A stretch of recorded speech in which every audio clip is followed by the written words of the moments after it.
Hello everyone, welcome to another episode. In today's show, I want to talk about what makes for a good ad strategy when it comes to local businesses. There's a lot of local businesses out there. We've worked with many of them up until now since 2018. For those of you that don't know, 2021 actually we as V8 bought into an agency that was run by Vicus. That's when we met and we became partners. You guys specialized in local business marketing, and that's one of the reasons why we partnered. In today's show, I want to talk about a little bit about what has allowed us to see success on the local business side from a digital marketing perspective. And one of the examples that we want to maybe use, I mean, we can use a lot of client examples too, but the one that I would love to use is that on behalf of V8, our investment arm in the business, we bought into a brand new cleaning company. So we're going to use this cleaning company as an example and talk a little bit about what we've done in terms of ad strategy that has allowed us to send over 80 quotes in our first month. Well, first 2 weeks. First 2 weeks, excuse me. And we've gotten 80 quotes, and how much have we spent on marketing? About 1,500 Rand. So we spent 1,500 Rand on marketing. We've gotten the opportunity to send 80 quotes. And how many of those quotes have converted? About 18. 18. 18 of those quotes converted. Total revenue? Total revenue is about 30K. 30K in 2 weeks for a brand new business. Yeah, nothing, no footprint, no website, nothing. Literally just, brand new company. So amazing stuff. So let's quickly unpack the ad strategies and what we've done to make this happen. So for those of you who want to maybe get a pen and paper ready, this would be the time. So Vix, you've obviously been heading up that business for us. Thanks for obviously doing that, number one. Number two, let's quickly unpack what we've done right in order to see such short-term, of such quick success in such a short term. Yeah, I think it all starts with your foundation, because we've done our research, we've looked at the areas that we're going to service, and we realized that there's a lot of heavy hitters in those areas, like a lot of big cleaning companies. And we see that they had a lot of reviews, they look good, and we've identified a few things that we could do better than them from a website perspective, design perspective, branding perspective. There's a lot of opportunity in that space, which we can come and innovate, which we innovated on. But also, like, we had to build credibility really fast. We had to show people that we are a legit company as soon as humanly possible. Otherwise, we'd be able to get a lot of interest and a lot of leads, but ultimately, when it comes to converting those quotes, we would have a hard time, because what people do is they pretty much look at your ad, they become a lead, and then the next thing they look for is your company reviews, before and afters. Like, what have you done? Like, do you look credible? And I think that's where most businesses fall short and don't spend the necessary effort on their businesses and brands, purely because they just maybe don't have time to focus on that, or they're busy with other stuff that's not as important as really looking into the long term and looking at what the market is doing versus how can I build a brand that is going to help me get more quotes accepted. Dude, I just want to say, I think most business owners underestimate how valuable reputation actually is. And tying into reputation from a digital aspect would be Google reviews, Facebook reviews, and all these things. I think people hugely underestimate it. I look at my wife, and I don't want to digress from the conversation too much. She's a surgeon. She has her own practice in Bedfordview, and she's done hundreds of surgeries, hundreds of happy patients, like really people buying her gifts, people phoning her a year later thanking her for the work that she's done. She's an amazing surgeon, not because she's only skilled, but she really cares. She's never gotten a Google review. The other day we were sitting on the couch and we had someone review her 1 star. And what happened was, there's a lot of context to be behind that, but it wasn't an appropriate, it wasn't actually an accurate reflection of what truly happened. And there's a lot of nuances around the situation. But now I sat to it, like, now what everybody sees is they see that one bad review. So now you've done all these hundreds, probably thousands of cases. 99% of them went extremely well and people are happy. There's one bad review. That's the only review that exists. So now when someone Googles surgeon in that area, then they're going to see you in that review, and they're going to just assume that you're not as good as you actually are. And that's the whole reputation now, the whole perception of who you truly are is completely skewed. So social proof comes in many elements and forms. And I think from our side, what we try to do with this cleaning company from the get-go is pretty much we bought Instagram followers immediately, purely because a lot of the other companies had a lot of Instagram followers, so we wanted to be up there with them. I need to interrupt you there. So I think a lot of people say they're like, what? What did you do? You bought Instagram followers? That's the worst thing that you can do.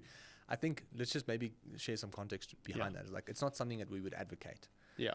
And we understand that it's not like we bought hundreds of thousands. How many did we buy? Like 1,000 followers. Exactly, because it's literally just proving to people that you're a legitimate business. Exactly. And that people have seen you around. That's all it is, really. Yeah. So I wouldn't recommend that you do this at scale, but if you're starting, and if you literally like have just started, you've got a small marketing budget, the first thing you need to understand is that people want to know whether you're legit or not. Yeah. And the only way to prove that is to prove that you've got some presence. Yeah. The other thing is, like, we also understand the place where organic has moved to. Like, we know that if you post something on your pages, that not a lot of people are going to see it. So it's probably just a research tool at the end of the day. So when somebody sees your paid ad, they go to one of your social pages, they see, okay, cool, they have 1,000 followers, they must be legit.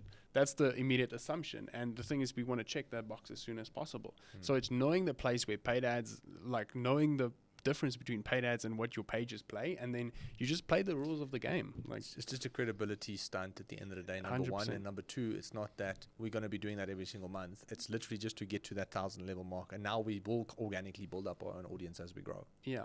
So just to hack credibility almost from a social perspective, is we ran a competition campaign on Facebook getting page likes. So there's a specific campaign that you can run to get page likes. So we gave something away, like a 2,000 Rand voucher for a clean for your home or something like that. And I mean, we're getting likes for like 1 or 2 Rand a like. Yeah. And so when you say we bought likes, it's not like we actually went to some Indian farm, online Indian farm, and we did clickbait, all that kind of stuff. We actually just ran a competition to get those. Yeah, we ran so the people who are following us are real people. That's fine. Exactly. Yeah.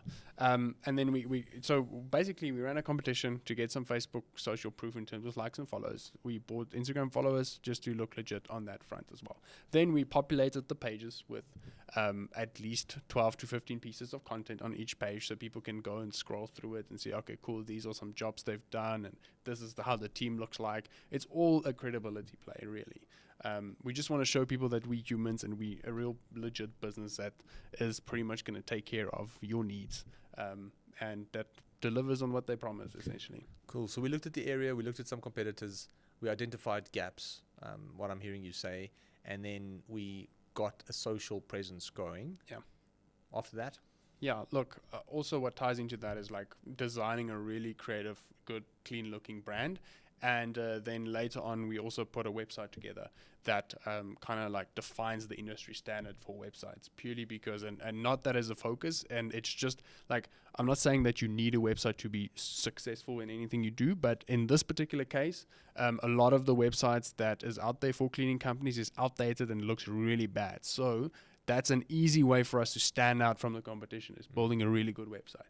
And it's not like that in all industries, but in this industry specific, that was one of our main key elements. Well, as a macro strategy, you're just identifying your competitors' weaknesses and exploiting that best you can. Exactly. It's not going to make the world of difference, but it's going to make a bigger difference when people do consider your business. We also underestimate how many people actually do want to see your site.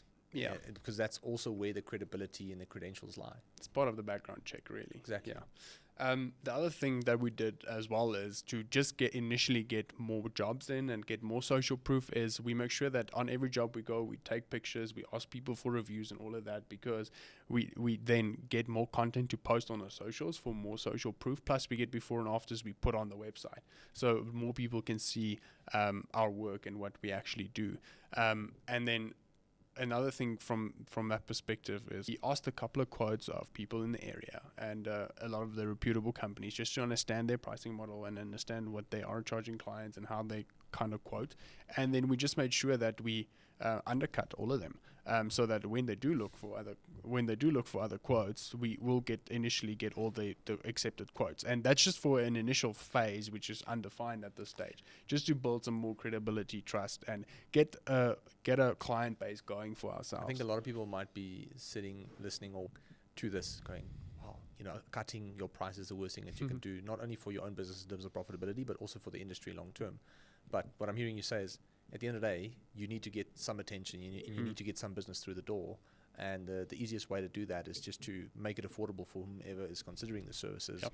And it's only a temporary thing, really, until you've built up the necessary base in order to grow further. 100%. And the nice thing is we still make a lot of profit purely because a lot of the players in the area are franchises and are brands that has other fees, that franchise fees that they need to pay, and there's bulky businesses. So at the end of the day, we can actually it's actually a reasonable price for us to deliver those services at. So we're not really losing, we're just winning more business, and with the flexibility of charging more eventually as well. So I think it's a good space for the business to be at this very stage. From a sustainability viewpoint, years from now, we don't know if that will always be the way to go, but that's working now, and that's what we want to keep doing until doesn't make sense anymore, I suppose. 100%.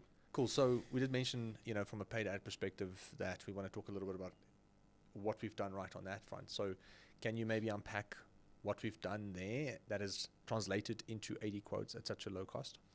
So from a paid ads perspective, we took some concepts that worked really well for some of the other clients we work with, and we primarily just focus on video reel ads with overlays of the projects that we've done for clients, essentially, and that's been driving the bulk of the revenue. And we also, in those ads strategically, specifically just focused on the popular treatments we know that everybody wants and that everybody constantly requests quote for. So we're not promoting all of our services. We're only promoting about 20 or 30% of the services that we know is going to perform well.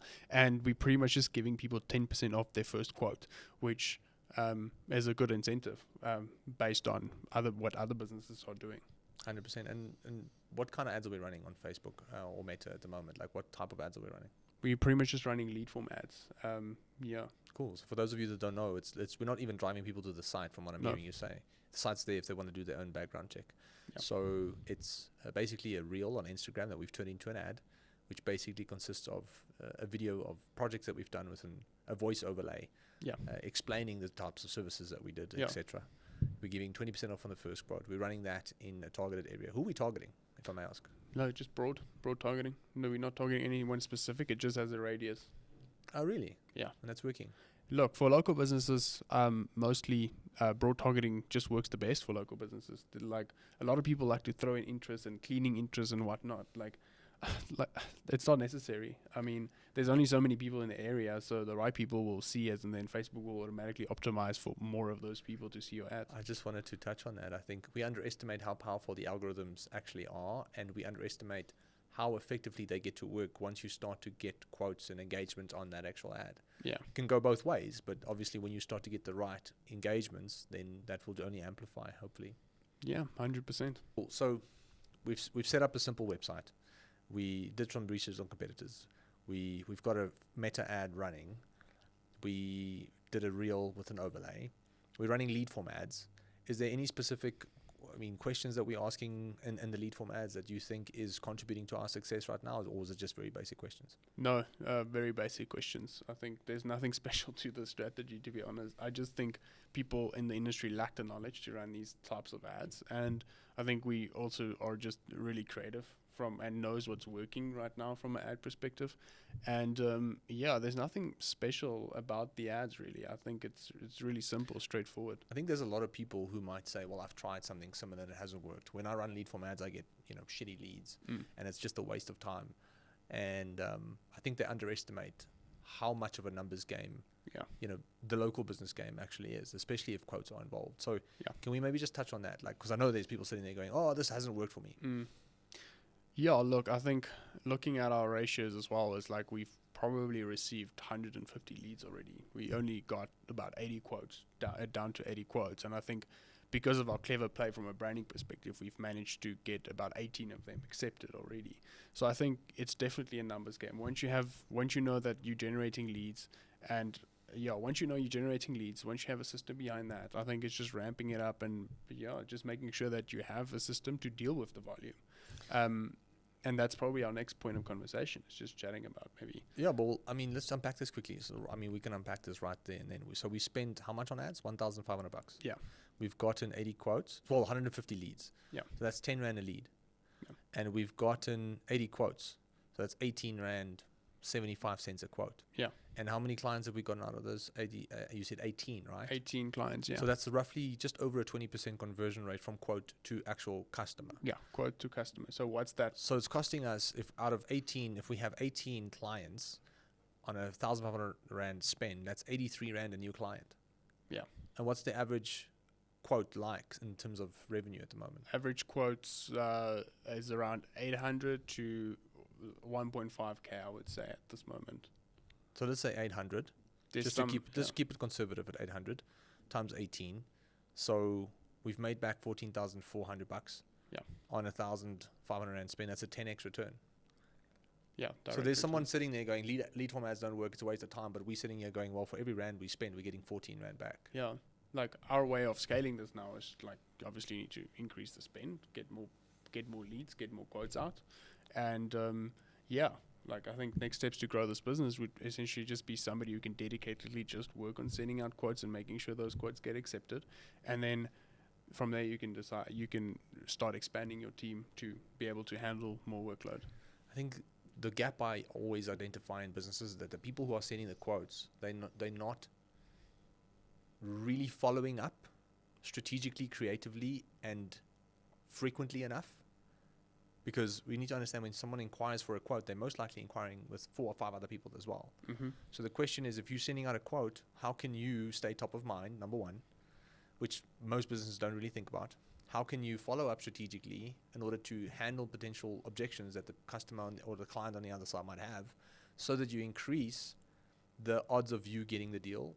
Because there are a lot of people sitting there who said, I've sent 80 quotes, but I only got 5 people when we've got 18. There might be people who have more, but the reality is you need a strategy in place that can allow you to increase that conversion rate.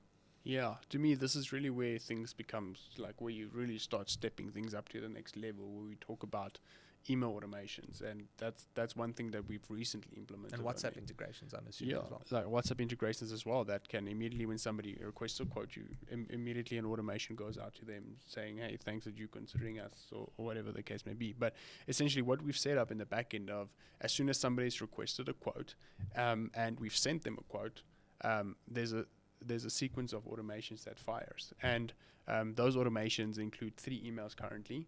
The one email is sending them before and afters of what past projects we've done for trust and credibility. Yeah, for trust and credibility purposes. The second one is a quick company story of how we started this business with a photo of the team, and we're really like just going deep into just trying to build credibility, show people like, hey, we a solid, legitimate company. And then that's not going to take your money and run away. Yeah, exactly. And we're just showcasing these things to people. And then the third email that goes out is a bunch of customer reviews currently. So as soon as somebody receives a quote, not only have we spoken to them on the phone, not only have they been back and forth chatting to them, but they've also received like kind of almost like they know what the company is about. They have received some reviews from us. They have received before and afters and the company story. So I think that's a beautiful way of just fast tracking that trust and credibility process. Cool, man. Yeah, thanks for all of that. So if we had to conclude, what are the key things a local business owner should take away from this episode that can help them improve their ad strategy for their own local business? Cool. So what I believe that local businesses need to take away from this is pretty much just making sure that you focus on the long-term vision of your brand, because that's ultimately going to impact how many quotes you get accepted if you do get those quote requests. Then number 2 is just having a good paid ad strategy and understanding what services people want and making it attractive for them to say yes to. And then your brand would essentially then take care of converting those quotes to an extent. And then thirdly, you need to make sure that you just check all the boxes from if you are actually then receiving those quotes, that somebody is on those quotes and making sure that they actually get accepted.